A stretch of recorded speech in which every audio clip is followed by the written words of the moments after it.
Magandang umaga sa inyong lahat. Shout out na sa lahat ng mga Leo. Babasahan na natin ang mga Leo sa unang baraha. Marami ang taong gusto kang sungkitin. Marami ang taong gusto kang pagbagsakin. Kaya kailangan mo nang lumaban sa pagsubok na ito. Kailangan mo nang lumaban sa mga taong hindi totoo sa iyo.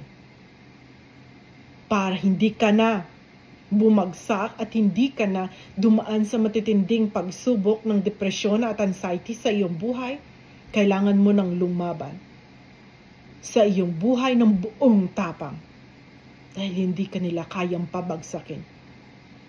Mga Leo. Sa pangalawang baraha.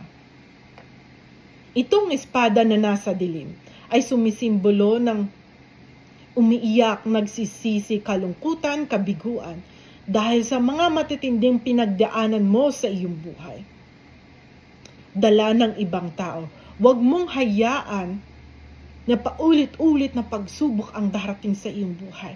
Huwag mo nang hayaan, mga Leo, na dumaan ka sa pagsubok ng paulit-ulit na mga kalungkutan, kabiguan. Kailangan mo nang lumaban. Kaya sinasabi dito, kailangan mo nang lumaban sa mga taong hindi totoo sa iyo. Kasi kung hindi ka lalaban, paulit-ulit ka na lang dumadaan sa pagsubok ng kalungkutan at kabiguan. Buong buhay mo, mga Leo, dumadaan ka na lang sa kalungkutan, kabiguan, depression at anxiety. Ito ba ang gusto mong mangyari sa iyong buhay, mga Leo? Maawa ka sa iyong sarili. Hindi mo ito deserve.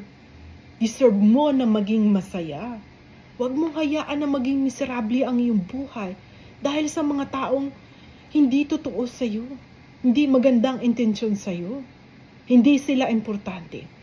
Ibigay mo ang iyong pagmamahal sa mga taong totoo sa iyo na nagmamahal. Yun ang mas importante, mga Leo, sa panguling baraha. Dahil isa-isa mo makakamit ang magagandang opportunity sa iyong buhay, mga Leo. Pagpapalain ka ng ating Panginoong Diyos.